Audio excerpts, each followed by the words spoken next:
The Winchester rifle cracked like thunder across Thunderbird Pass, its echo bouncing off red stone cliffs as Emily Caldwell pressed her back against the splintered remains of her family's barn door. Smoke billowed from the homestead behind her, carrying the acrid smell of burning dreams and the metallic taste of blood. At 19, she had already buried more hopes than most folks twice her age. But nothing had prepared her for watching her parents die in the dirt, while 12-year-old Lily screamed without sound. Now, as the dust settled and the war cries faded, Emily found herself face to face with the man who had led the raid that destroyed everything she knew.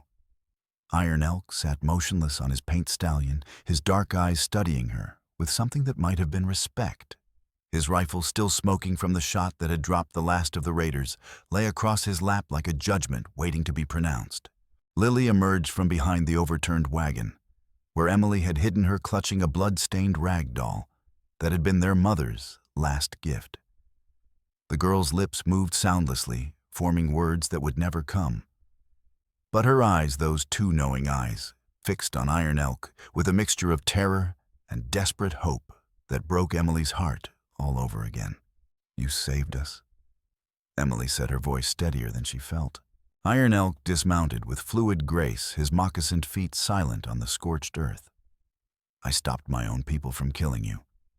That is not the same as saving you." Behind him, a dozen Comanche warriors materialized from the desert heat like vengeful spirits, their faces streaked with war paint and their eyes fixed on the white woman who had lost everything, yet still stood tall. But it was the man who rode at Iron Elk's right hand, Red Hawk, his war chief's most trusted lieutenant, whose presence made Emily's skin crawl with unspoken menace. "The killing must end." Iron Elk continued his voice, carrying the weight of desert storms. "But my young warriors grow restless. They see weakness in mercy, and they hunger for blood to answer blood." Emily glanced at Lily, who had picked up a charred piece of wood and was scratching words in the dirt with desperate intensity. When she finished, Emily read the message that made her breath catch. "Mama said peace costs everything, but war costs more. What do you want from me?" Emily asked, though she already suspected the answer. Iron Elk's expression never changed, but something shifted in his eyes, not cruelty, but the terrible weight of inevitability. "Marriage. Your hand to mine. Your people to my people. An alliance sealed in blood and blessed by the spirits of both our ancestors." The word hung between them, like a blade poised to fall.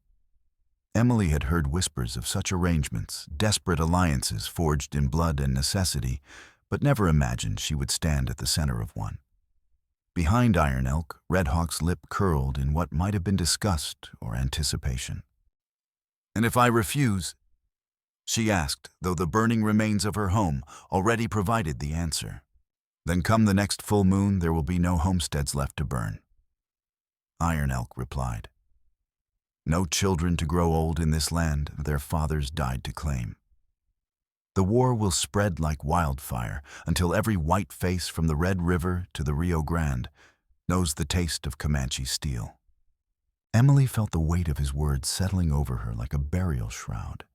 She had seen the signs for weeks of the increasing boldness of war parties, the growing desperation in Colonel Caldwell's dispatches, the way even the bravest settlers spoke in whispers of abandoning their claims and fleeing east. The fragile peace that had held for 3 years was crumbling, and everyone knew it. 6 months earlier, Emily Caldwell had been nothing more than a schoolmistress at Fort Redwood's mission school, teaching arithmetic and letters to settler children whose eyes still held hope for the future. It was honest work that paid little, but fed her soul until the night the world caught fire. She remembered every detail with crystal clarity, her mother humming while mending a torn dress by lamplight, her father's gentle snores from his chair by the fire, the way moonlight painted silver paths across the compound walls. Then came the war cries, the thunder of hooves, and the orange glow that meant everything familiar was burning. By dawn, Thomas and Sarah Caldwell lay beneath rough wooden crosses, and Lily, sweet Lily, who had sung like a meadowlark before witnessing horrors no child should see, had retreated into a silence that no amount of love could break. The girl carried a small stitched kerchief everywhere, now the words, "Stay strong," embroidered in their mother's careful hand across its hem. In the weeks that followed, Emily discovered that grief was a luxury she couldn't afford.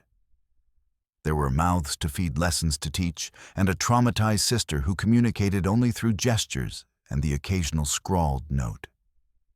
But more than that, she found herself drawn into the desperate politics of survival, where every decision carried the weight of life and death.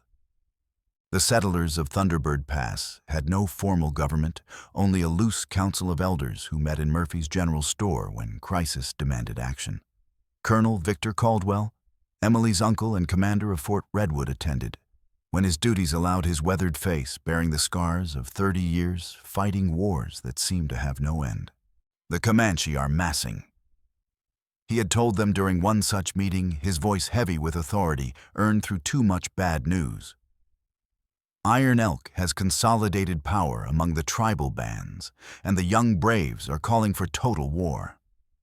We can't fight them, not with the resources we have." Murphy, whose store served as the unofficial heart of the settlement, had slammed his fist on the worn wooden counter. "Then what do you suggest, Colonel, that we pack up and run like whip dogs?" "I suggest we explore alternatives to mutual annihilation." Caldwell had replied carefully. "The Comanche have traditions, sacred laws that might serve our purposes. Iron Elk is bound by something called the Blood Oath, a vow that cannot be broken once sworn before witnesses from both peoples."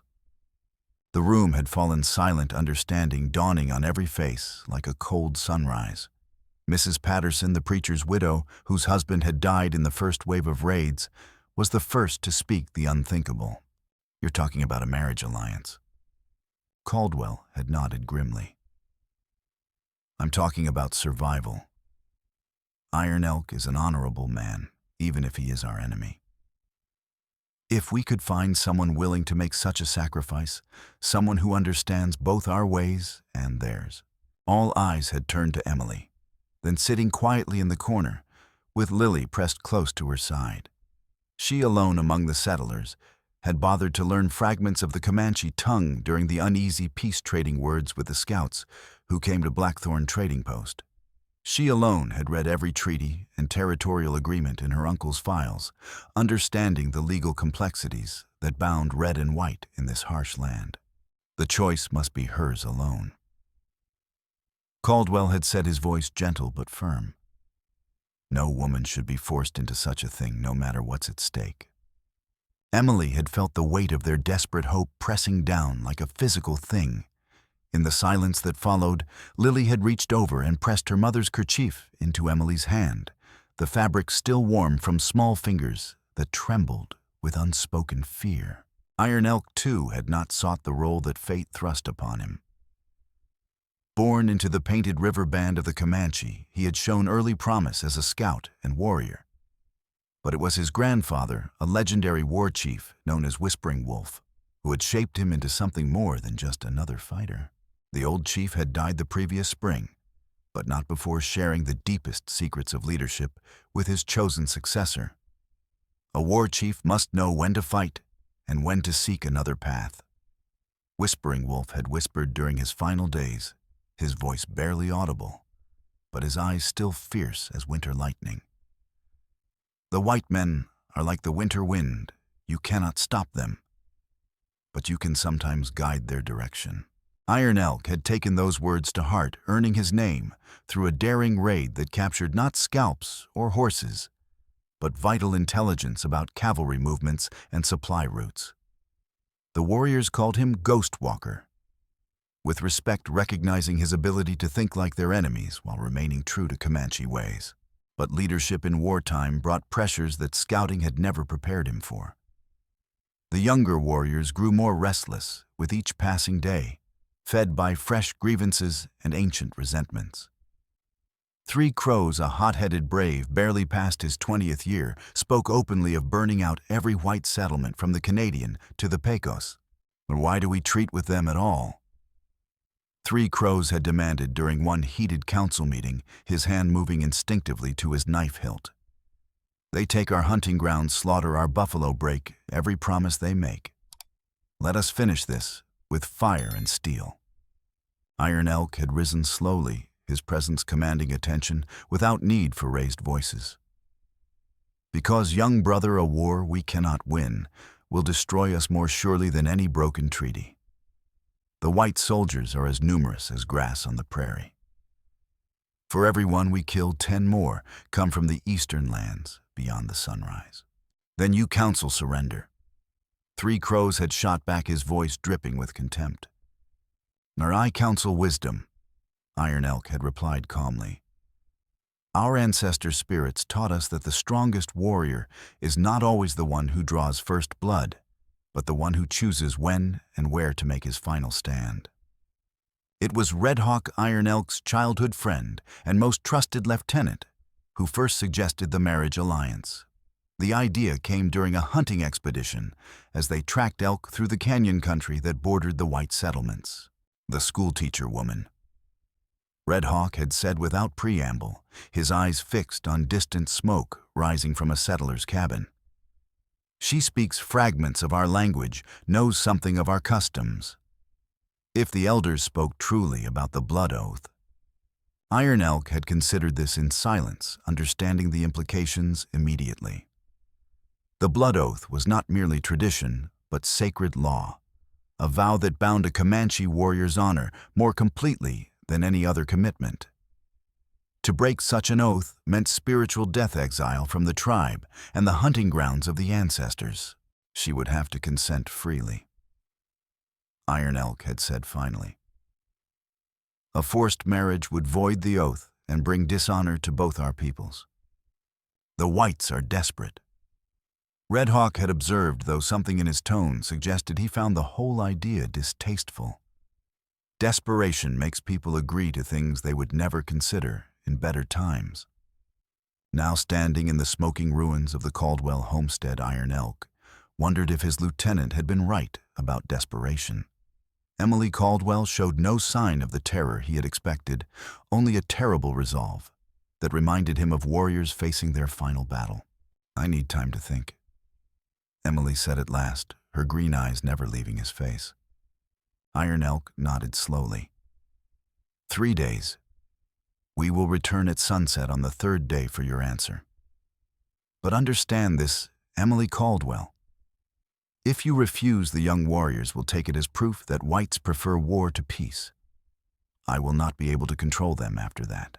As quickly as they had appeared, the Comanche warriors melted back into the desert, leaving Emily alone with the ghosts of her former life, and a sister whose silence spoke louder than any words.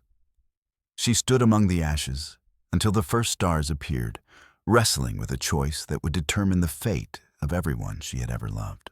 The next morning brought unexpected visitors to Fort Redwood. Emily was helping Lily eat breakfast when Colonel Caldwell arrived with Murphy, Mrs. Patterson, and a dozen other members of the settlement council. Their faces carried the grim weight of desperate hope. "You know why we're here," Caldwell said without preamble, settling his weathered frame into a chair across from Emily. "I know," she replied, simply continuing to butter Lily's bread as if this were any ordinary morning. Mrs. Patterson leaned forward, her voice gentle but urgent. "Child, I won't pretend this is fair. No woman should face such a choice. But there are 67 souls in this settlement, including your sister. If war comes in earnest, she didn't need to finish."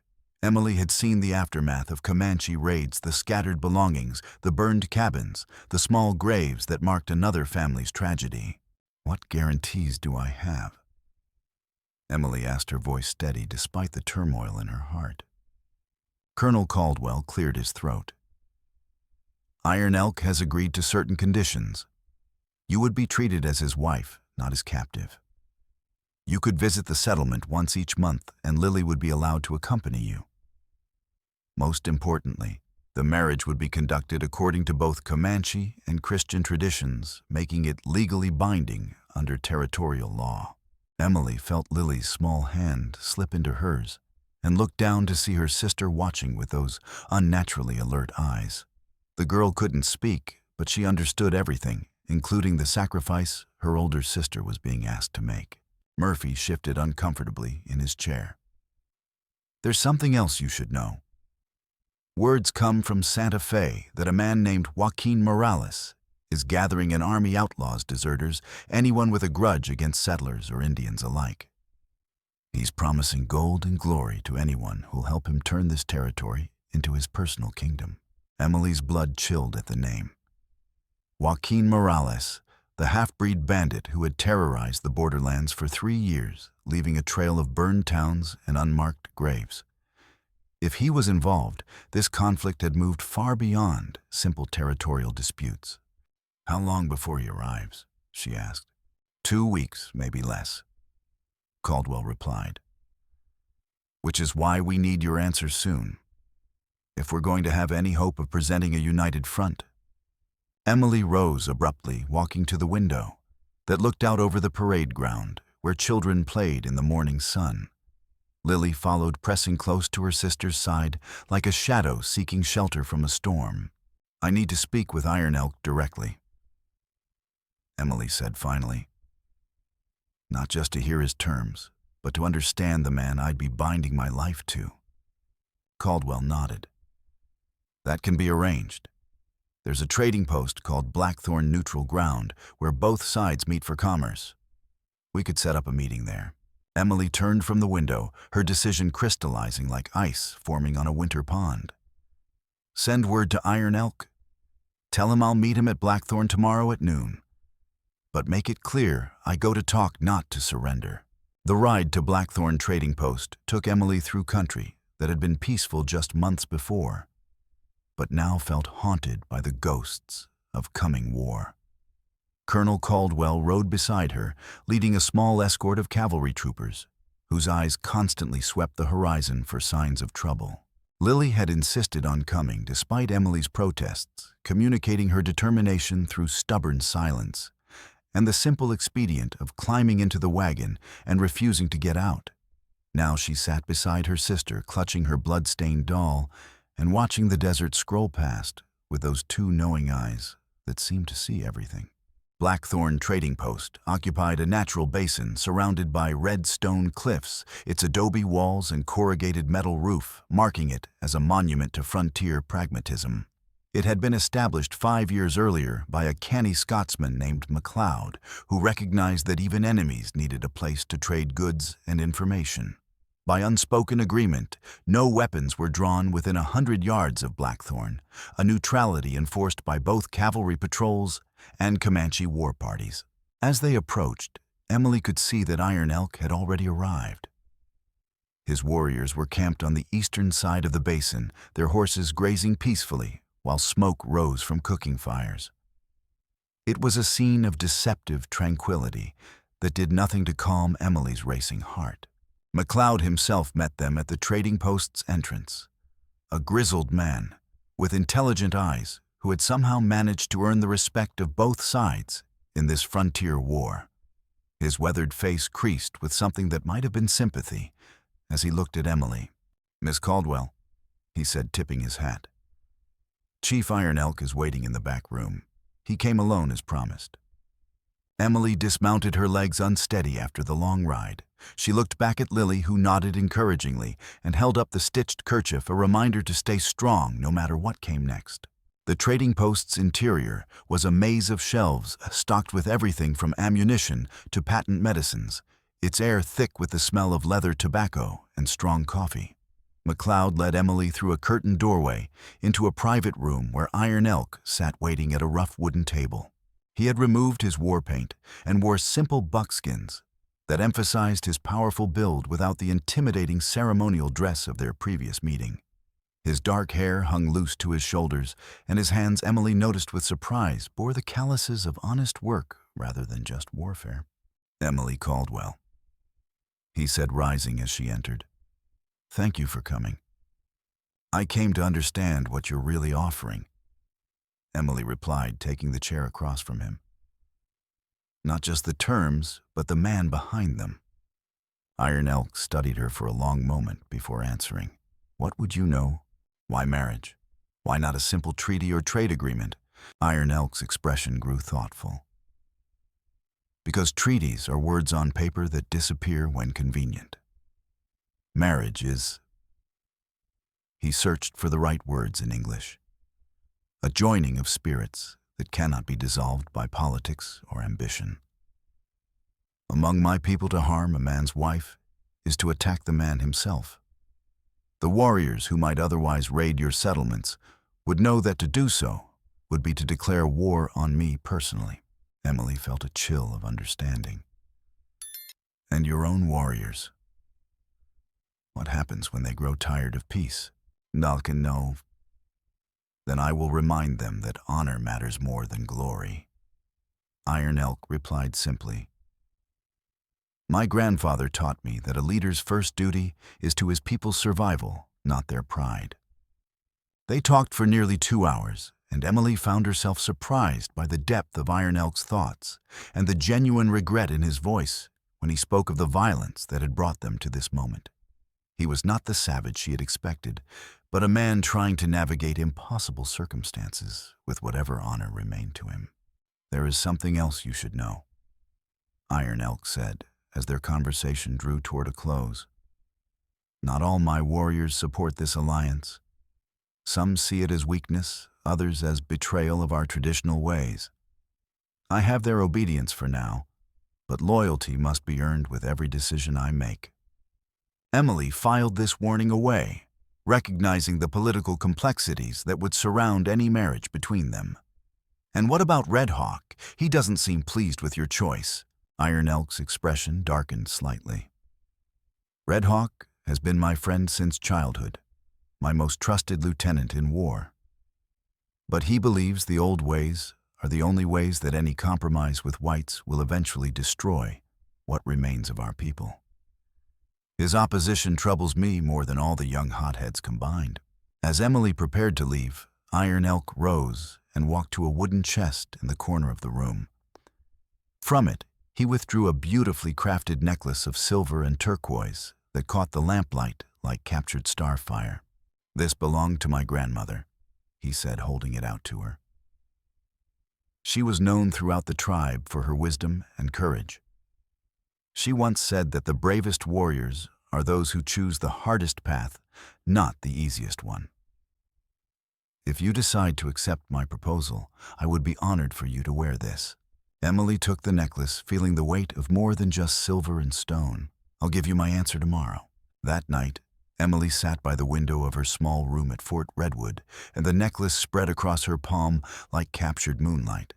Lily slept fitfully in the next bed, occasionally murmuring wordless sounds that might have been protests or prayers. The decision had been made hours ago, Emily realized. Perhaps it had been made the moment she saw Iron Elk's warriors emerge from the smoke of her burning home, or when she looked into Lily's frightened eyes and understood what the future held without this desperate gamble. All that remained was finding the courage to speak the words aloud. She was still contemplating the necklace when a soft knock came at her door. Lily sat up in bed, instantly alert, as Emily crept to the window and peered through the curtains. In the moonlight, she could see a lone figure standing in the shadows of the stable, someone who didn't belong there at this hour. Emily grabbed her father's pistol from the nightstand and motioned for Lily to stay hidden. Moving as quietly as she could, she slipped out of the room and made her way toward the stables, keeping to the shadows cast by the fort's wooden buildings. The figure was gone by the time she reached the stable, but a piece of paper had been left pinned to the door with a knife. Emily's blood ran cold as she read the message scrawled in crude letters. Marriage won't save you. Some promises are made to be broken. A friend. Emily looked around nervously, suddenly aware of how exposed she was in the moonlight. Someone was watching someone who knew about the proposed alliance and wanted to make sure it never happened. The question was whether this friend was white or Comanche, and whether Iron Elk knew about the opposition growing within his own ranks. She was still pondering the threat when she heard hoofbeats approaching the fort. Emily pressed herself against the stable wall as 3 riders materialized from the darkness, cavalry troopers returning from patrol, their faces grim with urgency. Colonel needs to see this immediately. one of them was saying as they dismounted. Morales is closer than we thought, and he's got more men than anyone expected. Emily's heart sank as she listened to their report. Joaquin Morales wasn't just gathering outlaws, he had somehow recruited disgruntled soldiers, Mexican bandits, and even some renegade Comanche who opposed Iron Elk's leadership. His force was growing daily, and intelligence suggested he planned to strike before any alliance could be finalized. The next day dawned clear and hot, with the kind of crystalline desert air that made distant mountains seem close enough to touch. Emily dressed carefully in her best blue dress and arranged her hair with the silver combs her grandmother had given her. If she was going to change the course of history, she would do it properly dressed. Colonel Caldwell was waiting with the escort, his face carefully neutral, as Emily approached with Lily beside her. "Are you certain about this, niece?" "I'm certain that doing nothing guarantees disaster," Emily replied. "Beyond that, we'll have to trust in Providence and hope that honor still means something in this world." The ride to Blackthorn seemed shorter this time, perhaps, because Emily's mind was focused not on the journey, but on the words she would speak when they arrived. Lily rode beside her as always, but today, the girl's presence felt less like comfort and more like a reminder of everything at stake. Word had spread that today would bring resolution to the crisis that had gripped the territory for weeks. As they approached Blackthorn, Emily could see that both sides had gathered in greater numbers, cavalry troopers on the western ridge, Comanche warriors on the eastern slopes, while maintaining the careful neutrality that kept this fragile peace from exploding into immediate violence. MacLeod met them at the entrance, his usually jovial expression replaced by concern. "Both councils are here," he said quietly. "Settlers and Comanche alike. Whatever you decide today will be witnessed by every leader in the territory." Emily nodded, understanding the weight of ceremony that had settled over this moment. This was no longer just a personal decision, but a public commitment that would bind two peoples together or condemn them to mutual destruction. Inside the trading post, the large main room had been cleared of merchandise to make space for the assembled witnesses. Settler leaders sat on wooden benches along the western wall, while Comanche elders occupied blankets on the eastern side. The division was symbolic, but unmistakable, two worlds separated by more than just the width of a room. Iron Elk stood in the center, magnificent in full ceremonial dress. His chest bore the painted symbols of his rank, and eagle feathers adorned his black hair. But it was his eyes that drew Emily's attention, dark and solemn, holding both hope and resignation in their depths. Colonel Caldwell cleared his throat, his voice carrying military authority. "We are gathered to witness a proposal of marriage between Iron Elk, war chief of the Painted River Comanche, and Emily Caldwell, citizen of the United States territory of New Mexico. Miss Caldwell, you have heard the terms and considered the proposal. What is your answer?" Emily stepped forward, feeling the weight of every eye in the room. Lily moved beside her, and for the first time in months, the girl's lips moved as she whispered something only Emily could hear. Mama would be proud. Those simple words gave Emily the strength she needed. "Iron Elk of the Painted River people," she said, her voice carrying clearly in the silent room. "I accept your proposal of marriage. I pledge my life to peace between our peoples, and I call upon the spirits of both our ancestors to witness this vow." The words were barely out of her mouth when the room erupted in a mixture of relieved sighs and murmured prayers. But Iron Elk held up his hand for silence, his expression grave with the weight of ancient ritual. "Emily Caldwell," he replied, his voice carrying the power of sacred tradition. "I accept your pledge and offer mine in return. By the blood oath of my grandfathers, I swear that no harm will come to you or your people while we are bound together. Let any who would break this peace know that they challenge not just a treaty, but the sacred honor of the Comanche Nation." Mrs. Patterson rose from her seat among the settlers, tears streaming down her weathered cheeks. "God bless you both," she said simply. "May he grant you strength for what lies ahead." The formal ceremony would wait for another day when proper preparations could be made according to both traditions. But the commitment was real sealed before witnesses and bound by the most sacred oaths both cultures could offer. As the assembly began to disperse, Emily felt a touch on her shoulder. She turned to find Red Hawk standing behind her, his scarred face unreadable in the lamplight. "You have courage, white woman," he said in careful English, his accent thick, but his meaning clear. But courage alone will not be enough for the trials ahead. Before Emily could ask what he meant, Red Hawk had melted back into the crowd of departing Comanche warriors. She watched him go, adding another warning to her growing catalog of concerns. McLeod approached as the last of the witnesses filed out into the desert afternoon. "Congratulations, Miss Caldwell. Or should I say, future Mrs. Iron Elk." His smile seemed forced, and Emily noticed how his eyes kept darting toward the windows. "Is something wrong, Mr. McLeod?" The Scotsman hesitated, then seemed to make a decision. "There's been unusual activity in the hills lately. Riders coming and going at odd hours, folks asking questions about the trading post's defenses. Could be nothing but, in my experience, when everybody's nervous, there's usually good reason for it." Emily felt a chill that had nothing to do with the desert evening air. "What kind of questions?" "The kind that suggests someone's planning to turn Blackthorn into a battlefield." McLeod replied grimly. "You might want to mention that to your uncle the colonel, and to your new husband for that matter." The wedding preparations began immediately, but they were overshadowed by increasingly urgent reports from cavalry patrols and Comanche scouts. Joaquin Morales was no longer just gathering men, he was moving them into position for what could only be a coordinated assault on both settler and Comanche communities.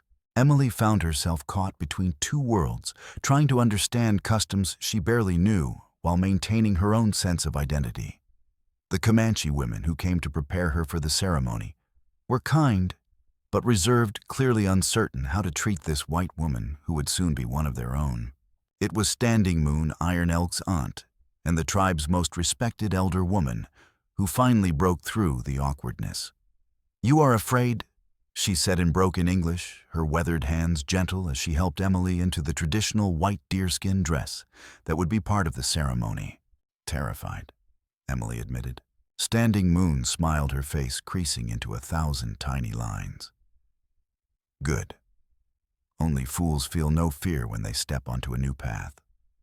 Fear keeps you alive, keeps you thinking. But do not let it make your choices for you." "How do I know I'm making the right choice?" "You don't," Standing Moon replied simply. "You make the choice you can live with, and then you live with it. Everything else is just wind in the grass." Iron Elk visited each day, always with proper escort and always maintaining the careful courtesy that had marked their interactions from the beginning. Emily found herself growing more comfortable with him, even looking forward to their conversations about everything from tribal history to territorial politics. But it was during one of these visits that she learned about the growing opposition within Iron Elk's own ranks. Three Crows had been vocal in his criticism of the marriage alliance, calling it a sign of weakness that would invite further white encroachment on tribal lands. He speaks for many of the younger warriors, Iron Elk admitted as they walked along the fort's perimeter wall. They see compromise as defeat, negotiation as surrender. In their minds, every day we do not fight is a day we lose ground to our enemies. And Red Hawk? Where does he stand? Iron Elk's expression grew troubled. Red Hawk is complicated. He has been my friend since childhood, my brother in all but blood. But friendship does not always survive the pressures of leadership. I sense his loyalty wavering, though he has given me no cause to doubt him openly. Emily felt a chill of premonition. You think he might betray you? I think he might betray the alliance, Iron Elk corrected. In his mind, that would not be betraying me, but saving me from what he sees as a terrible mistake. That night, as Emily helped Lily prepare for bed, she found herself studying her sister's face for signs of approval or condemnation. The girl had watched the wedding preparations with her characteristic silence, but Emily could see the wheels turning behind those alert eyes. "Do you think I'm doing the right thing?" Emily asked softly. Lily considered this gravely, then reached for her small slate and piece of chalk. In careful letters, she wrote, "Mama always said love can grow from respect if you tend it like a garden." Emily felt tears sting her eyes as she read the words. In all the calculations of politics and survival, she had almost forgotten that marriages could be about more than just strategic alliances. Perhaps with time and effort, she and Iron Elk could build something real from the foundation of mutual respect they had already established. But even as she fell asleep that night, Emily couldn't shake the feeling that time was running out faster than anyone realized. The attack came 3 nights before the wedding was scheduled to take place. Emily woke to the sound of gunfire and shouting, the acrid smell of smoke already beginning to seep through her window. She grabbed her father's pistol and shook Lily awake, her heart hammering as she tried to make sense of the chaos erupting outside. "Stay low and stay quiet," she whispered to her sister, who nodded with the terrible composure of a child who had seen too much violence already. Through the window, Emily could see muzzle flashes lighting up the night like deadly fireflies. The attack was coming from multiple directions, coordinated and professional, in a way that suggested military planning. This wasn't a random raid. It was an assault designed to capture or kill specific targets. Colonel Caldwell's voice boomed across the compound as he rallied his defenders. "Hold the walls. Don't let them reach the magazine." Emily crept to the door and peered out into the hallway. Soldiers were running back and forth, some heading for the walls, while others secured the fort's interior buildings. In the confusion, she spotted a familiar figure moving with purposeful stealth toward the building where the ammunition was stored. It was MacLeod, the trader from Blackthorn, and he was carrying what looked like a bundle of dynamite. Emily's blood turned to ice as she realized what she was seeing. MacLeod wasn't here to help defend the fort, he was here to destroy it from within. The friendly Scotsman who had hosted their negotiations was working with Joaquin Morales, using his knowledge of the fort's layout to guide this assault. Without thinking, Emily stepped into the hallway. "Mr. MacLeod," the trader spun around, his eyes widening when he saw her. For a moment, his face showed genuine regret. "Ah, lass, you shouldn't have seen that." "Why?" Emily asked, her pistol trained on his chest. "Why betray everyone who trusted you?" MacLeod's expression hardened. "Because Morales offered me something your uncle and Iron Elk never could guarantee, that I'd live to see another winter. This territory's going to run red with blood no matter what you do. At least this way some of us survive." Before Emily could respond, MacLeod dove sideways into an empty room. The bundle of dynamite hit the floor and rolled its fuse already sparkling with malevolent life. Emily had perhaps 10 seconds before the explosion would tear through the building and everyone in it. She ran back to her room, grabbed Lily, and headed for the nearest exit. Behind them, she could hear MacLeod shouting something to attackers outside, coordinating their assault with inside knowledge of the fort's weaknesses. The dynamite exploded just as Emily and Lily reached the parade ground, the blast wave knocking them both to the ground. Flames erupted from the building behind them, and in the orange light, Emily could see Morales himself leading a charge toward the main gate. Joaquin Morales was every bit as terrifying as the stories claimed. Tall and lean, with a face scarred by smallpox and eyes that held no mercy, he moved through the battle like a force of nature. His mixed heritage Spanish father, Comanche mother, had left him belonging fully to neither world, and his hatred of both had festered into something monstrous. But it was the man riding beside him that made Emily's breath catch in her throat. Red Hawk Iron Elk's most trusted lieutenant was fighting alongside Morales against the very people he had sworn to protect. The betrayal cut deeper than any physical wound. If Red Hawk had turned against the Alliance, then Iron Elk was riding into a trap with no idea of the danger waiting for him. Emily and Lily took shelter behind an overturned wagon as the battle raged around them. Fort Redwood's defenders were holding their own, but barely. Colonel Caldwell had positioned his men well, but they were outnumbered and caught off guard by the coordinated assault. "We have to warn Iron Elk," Emily shouted to Lily over the sound of gunfire. Her sister nodded and pointed toward the stable where several horses were stamping nervously but still saddled from the evening patrol. If they could reach the animals without being seen, they might be able to escape the fort and find Iron Elk's war party before Red Hawk could complete his betrayal. They made their way across the compound by staying low and moving from cover to cover. Emily's heart hammered as bullets whined overhead, but her only thought was reaching Iron Elk in time to save him from his friend's treachery. They had almost reached the stable when a voice called out behind them, "Going somewhere, Miss Caldwell?"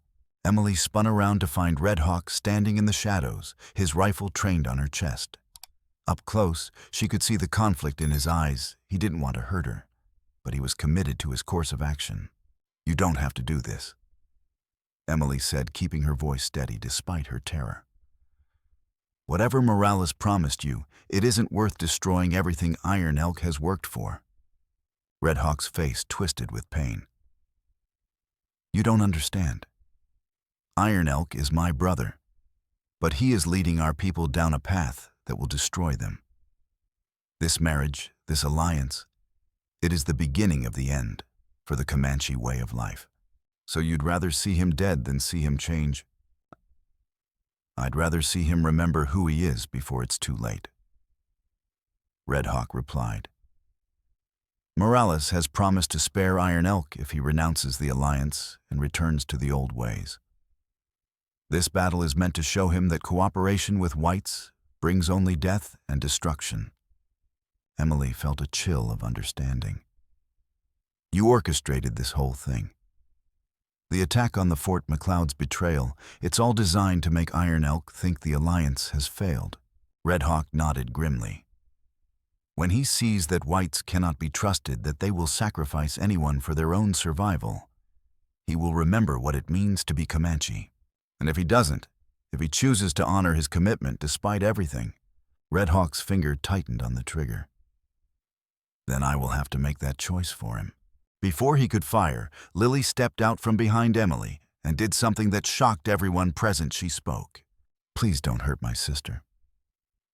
The girl said, her voice rusty from disuse, but clearly audible. "She's the only family I have left." Red Hawk froze, his weapon wavering, as he stared at the child he thought was mute. In that moment of surprise, Emily lunged forward and knocked his rifle aside.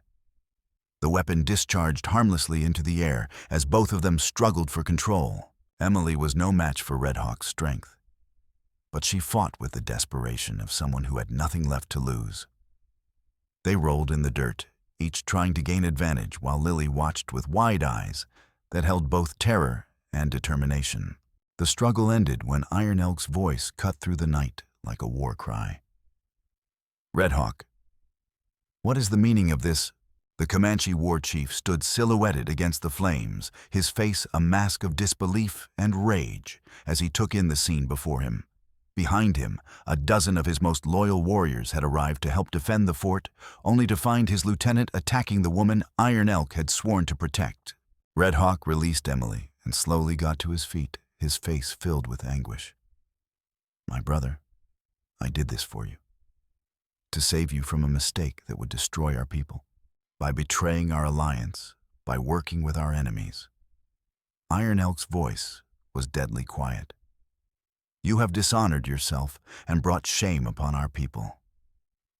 I have tried to save them." Red Hawk shot back. "This woman, this marriage, it is poison that will corrupt everything we are." Iron Elk drew his knife, its blade gleaming in the firelight. "You have made your choice, old friend. Now face the consequences." The two warriors circled each other with the fluid grace of men who had trained together since childhood. They knew each other's moves, each other's weaknesses, and the combat that followed was both beautiful and terrible to watch.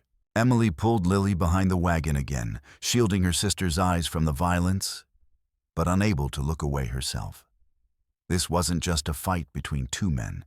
It was a battle for the soul of the Comanche people played out in steel and blood.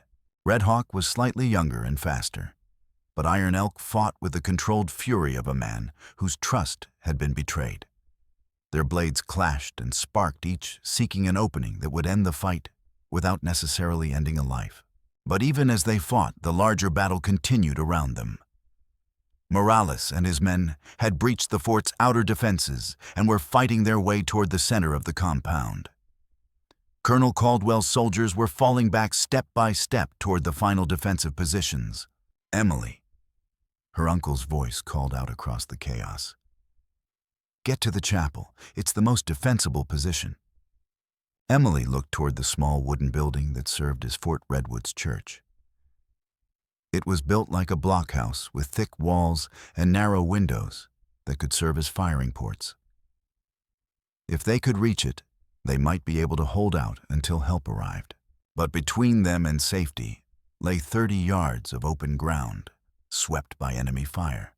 Making the run would be suicide unless someone created a distraction. Iron Elk seemed to read her thoughts. As he parried another thrust from Red Hawk, he called out to his warriors, "Protect the women. Get them to safety." The Comanche fighters immediately began laying down covering fire, their rifles cracking like thunder as they advanced on Morales's position. In the confusion, Emily grabbed Lily's hand and ran for the chapel bullets, whining overhead as they sprinted across the compound. They made it to the church just as Iron Elk's knife found its mark. Red Hawk stumbled backward, clutching his shoulder where the blade had sliced through muscle and sinew. Blood flowed freely between his fingers, but the wound was not mortal. "Yield, old friend." Iron Elk said, his voice heavy with sorrow. "Don't make me kill you." Red Hawk's response was to pull a hidden pistol from his belt. But instead of aiming it at Iron Elk, he turned the weapon toward Emily and Lily, who were silhouetted in the chapel doorway. "If I can't save you from this marriage," he said, his voice filled with desperate resolve, "then I'll end it before it can destroy us all." Time slowed to a crawl as Red Hawk's finger tightened on the trigger. Emily threw herself in front of Lily, knowing she couldn't move fast enough to avoid the bullet, but determined to shield her sister with her own body. The gunshot was deafeningly loud in the confined space of the fort, but it wasn't Red Hawk's pistol that fired. Iron Elk's throwing knife had found its mark, piercing Red Hawk's wrist and causing him to drop the weapon. The shot went wild, embedding itself harmlessly in the chapel's wooden wall. Red Hawk fell to his knees, cradling his wounded arm against his chest. Tears streamed down his face as he looked up at Iron Elk with eyes filled with pain and regret. "I'm sorry, my brother," he whispered. "I thought I could save you." Iron Elk knelt beside his friend, his own eyes bright with unshed tears. "You were trying to save yesterday, Red Hawk. But yesterday is gone. We must choose what tomorrow will look like." The battle for Fort Redwood reached its climax as Joaquin Morales himself appeared in the chapel doorway, his scarred face twisted with rage and madness. Behind him, the sounds of fighting were beginning to die down, either because the defenders had been overrun or because reinforcements had arrived. "So this is the famous alliance." Morales said, his voice dripping with contempt as he surveyed the scene before him. "A white woman, a broken Indian, and a traitor who couldn't even betray properly." Emily stepped forward, placing herself between Morales and the others. "What do you want, Morales?" The bandit leader smiled, revealing teeth stained with tobacco and violence. "I want this territory to burn, Miss Caldwell. I want every settlement from here to the Mexican border to know that there is no safety in peace, no security in treaties, no hope in anything but strength." "Why, what does chaos gain you?" Morales's expression grew thoughtful, almost philosophical. "Control, Miss Caldwell. When everything falls apart, people will turn to anyone who promises order. They'll accept any leader, follow any law, if it means an end to the uncertainty." Emily felt a chill of understanding. Morales wasn't just a bandit or a terrorist. He was an aspiring warlord who saw opportunity in the collapse of civil society. By preventing any alliance between whites and Comanche, He could keep the territory in a state of constant warfare that would eventually exhaust both sides and leave them vulnerable to his rule. You're insane if you think people will follow you after all the suffering you've caused. Am I? Morales gestured toward the burning buildings visible through the chapel windows. Look around you, Miss Caldwell. This alliance you're so proud of, what has it accomplished? Fort Redwood is burning, your people are dying, and the great Iron Elk couldn't even keep his own lieutenant loyal. Iron Elk rose slowly, his hand moving to the war club at his belt. You talk too much, Morales. If you've come to fight, then fight. Morales laughed, a sound like breaking glass. Oh, I didn't come to fight, Chief. I came to offer you one last chance to choose the winning side. Before anyone could respond, Morales raised his hand and snapped his fingers. Immediately, the sounds of battle outside ceased completely. Not the gradual end of combat, but the sudden silence that comes when one side has overwhelming superiority. My men now control this fort, Morales announced casually. Your Colonel Caldwell is dead. His soldiers are either dead or captured, and your precious alliance lies in ruins. But I'm prepared to be generous to former enemies who show proper respect. Emily felt the world tilting beneath her feet. Uncle Victor dead. The alliance destroyed before it could even be formally sealed. Everything they had worked for, sacrificed for, reduced to ashes in a single night. But then Lily tugged on her dress and pointed toward the chapel window. In the distance, barely visible against the pre-dawn darkness, Emily could see signal fires blazing on the surrounding hilltops. The fires were arranged in a pattern she recognized from Iron Elk's descriptions of Comanche military communication, a call for all warriors to converge on a single location. Iron Elk had seen the signals too, and his face showed the first signs of hope since the battle began. You may control this Fort Morales, but you don't control the territory. My people are coming, and they won't be interested in your offers of mercy. Morales's confident expression faltered slightly. A few scattered war parties won't be enough to save you. Not war parties, Iron Elk corrected. The entire Painted River Confederation. Every warrior, every rifle, every arrow. You wanted to start a war, Morales. Congratulations, you're about to get one. The next few hours became a blur of tension and preparation as Morales realized his position was less secure than he had believed. The signal fires continued to blaze throughout the night, calling not just Comanche warriors, but also cavalry reinforcements from Fort Stanton and volunteer militia from settlements throughout the territory. Emily found herself in the surreal position of being held captive alongside the very people she was supposed to marry. Morales had locked them all in the chapel while he tried to figure out how to salvage his rapidly deteriorating situation. Red Hawk, his wounds bound with strips torn from Emily's petticoat, sat in brooding silence against one wall.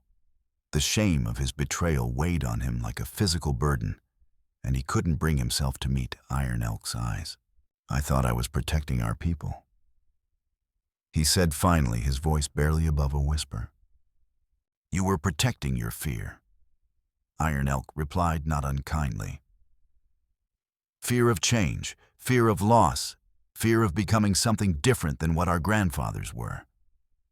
And now, Iron Elk looked out the window at the signal fire still burning in the distance. Now we face what we've created together, all of us. Emily was tending to a cut on Lily's forehead when her sister suddenly gripped her arm and pointed toward the door. Someone was moving in the corridor outside, not the heavy boots of Morales's men, but the soft tread of moccasined feet.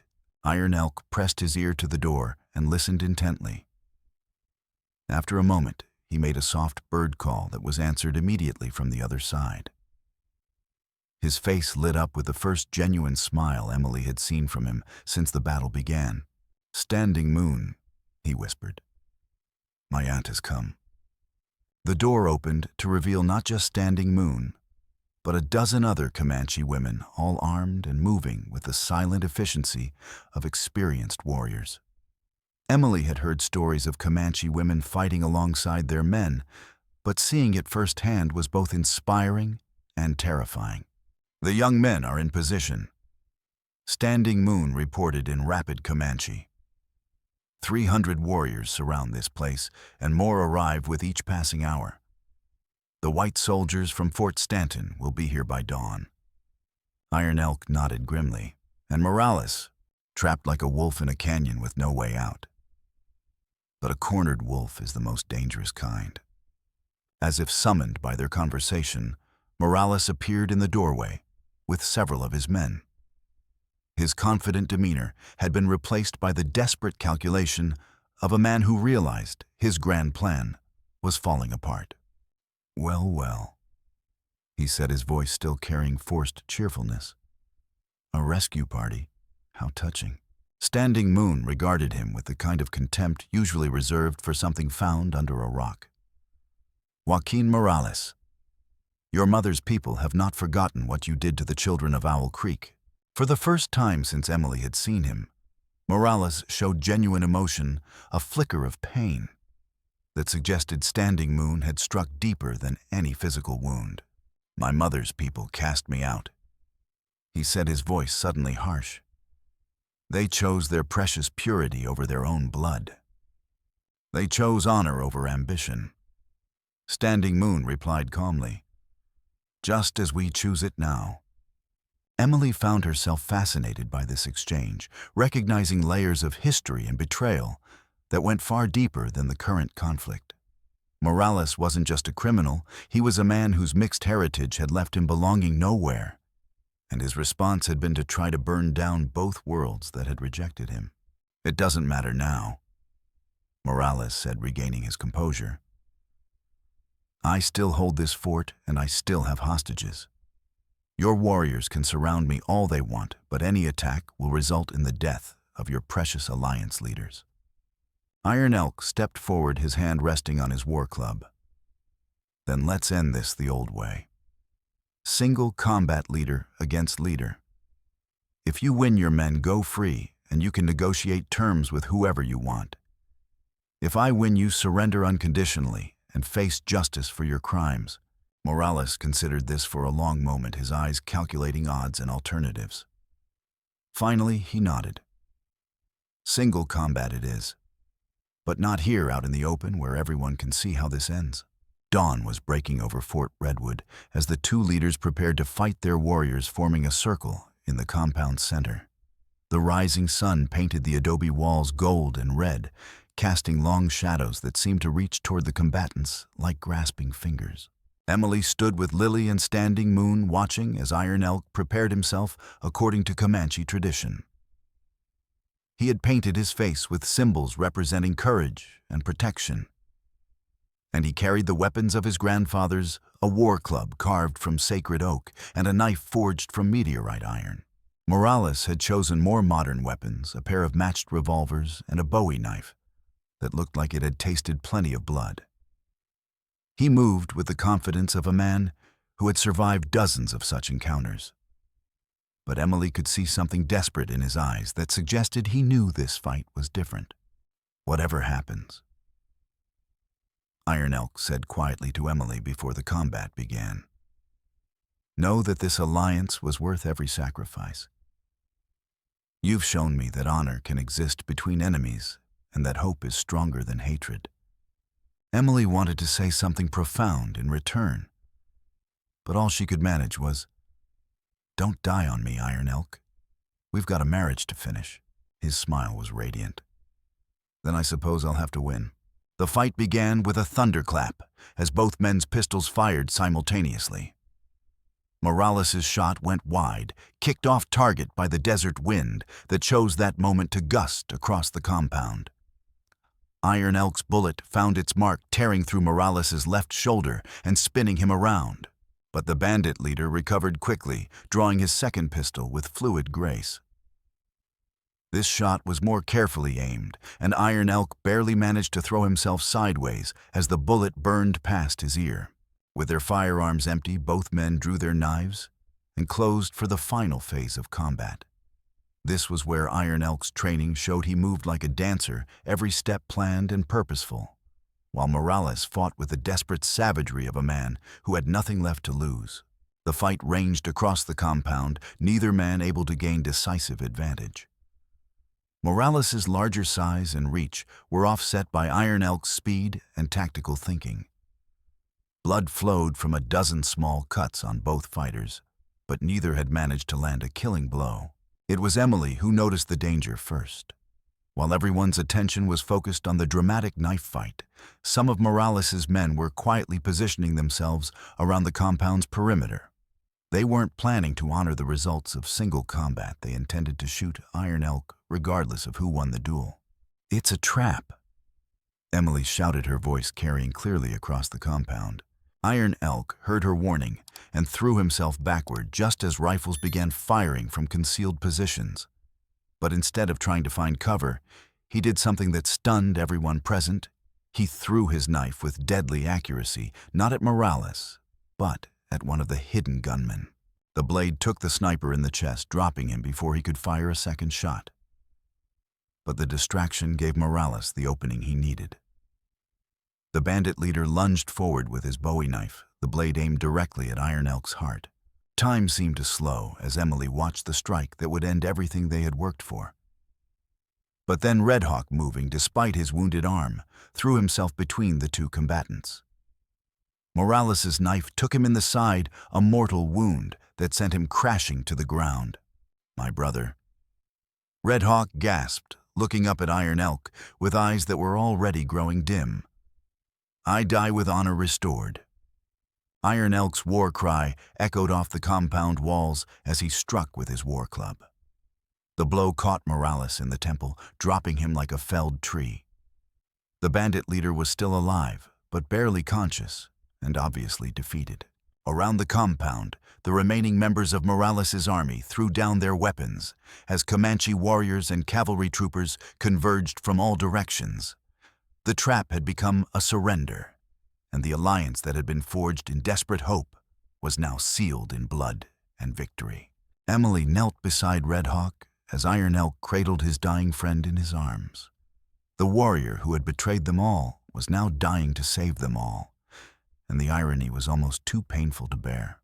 "Why, Iron Elk," whispered, his voice breaking with grief. Red Hawk's smile was peaceful despite his pain. "Because I remembered what it means to be Comanche. We protect what matters, even when it costs us everything." He looked at Emily with eyes that held no resentment, only a kind of wonder. "Take care of him, white woman. He's worth saving." Those were Red Hawk's last words. He died as the sun climbed higher, painting the desert in shades of gold and crimson that seemed appropriate for a warrior's passing. Colonel Caldwell appeared at Emily's shoulder, his uniform torn and blood-stained, but his bearing still proud. Emily's heart leaped with joy. Her uncle was alive, though he moved like a man who had been through hell and barely emerged on the other side. "Report, Colonel," she said, trying to inject some lightness into the moment. Caldwell managed a weary smile. "Fort secured casualties, moderate enemy neutralized, and one wedding to complete if the participants are still willing." Emily looked at Iron Elk, who was gently closing Red Hawk's eyes with a tenderness that made her heart ache. When he looked up at her, she saw grief and exhaustion, but also something that might have been love. "Are you still willing to marry a woman who brings nothing but trouble?" she asked. Iron Elk rose and took her hands in his blood and dirt and all. "I'm willing to marry a woman who brings courage, honor, and hope. The trouble we can face together." Standing Moon approached them, carrying a beautifully decorated blanket that Emily recognized as ceremonial. "The elders have consulted the signs," she announced. "This is an auspicious day for new beginnings." And so, as the sun reached its zenith over Fort Redwood, Emily Caldwell and Iron Elk were married according to both Comanche and Christian traditions. The ceremony was simple, but profound, witnessed by warriors and soldiers who had fought side by side and would now have to learn to live side by side.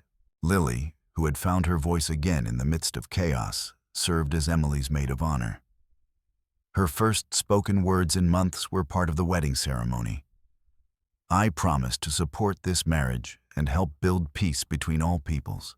MacLeod, captured but repentant, watched from custody as the alliance he had tried to destroy was finally sealed. "I was wrong," he admitted to anyone who would listen. Dead wrong about everything. But even as they celebrated, everyone knew the real work was just beginning. The marriage was only the first step in building a lasting peace between two peoples who had been enemies for generations. 3 months after the wedding, Emily stood on a hill overlooking the new settlement they were building together, a place where Comanche and whites could live as neighbors rather than enemies. They had named it Esperanza, Spanish for hope. And it was growing steadily as families from both cultures decided to take a chance on something new. Iron Elk joined her on the hilltop, his arm slipping around her waist in a gesture that had become natural over the past weeks. Their marriage had indeed grown from respect into something deeper, not the passionate romance of fairy tales, but the steady, enduring love of two people who had chosen to build a life together. "Any regrets?" he asked, following her gaze toward the settlement below. Emily considered the question seriously. She had given up the life she had planned, married a man she barely knew, and committed herself to a future that was uncertain at best.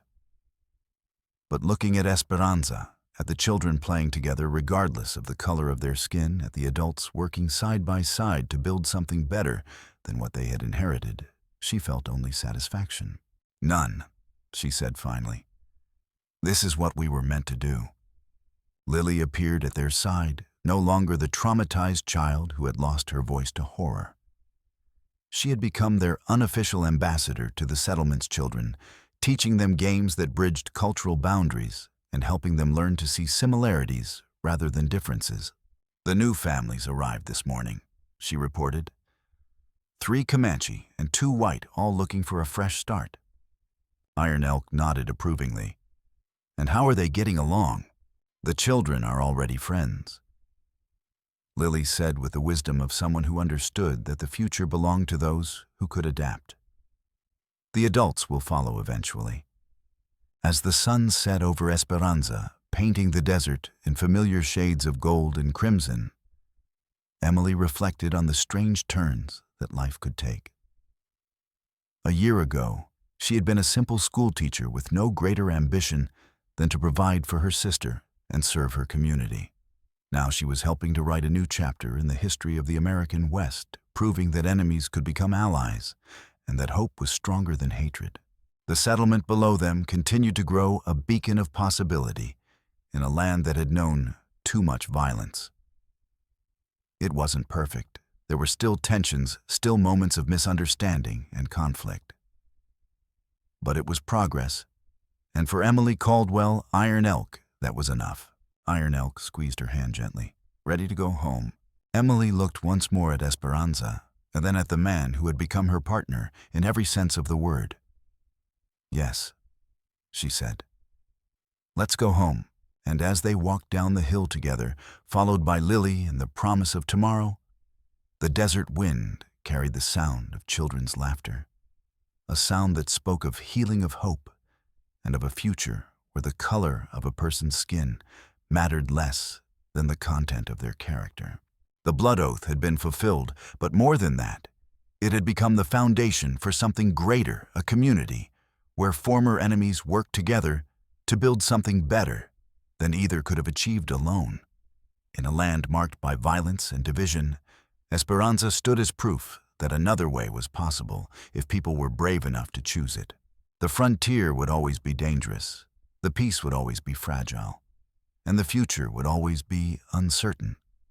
But as long as there were people willing to choose understanding over fear, cooperation over conflict, and hope over hatred, places like Esperanza would continue to grow and thrive. And in the end, that was legacy enough for any marriage, any alliance, any dream of a better world.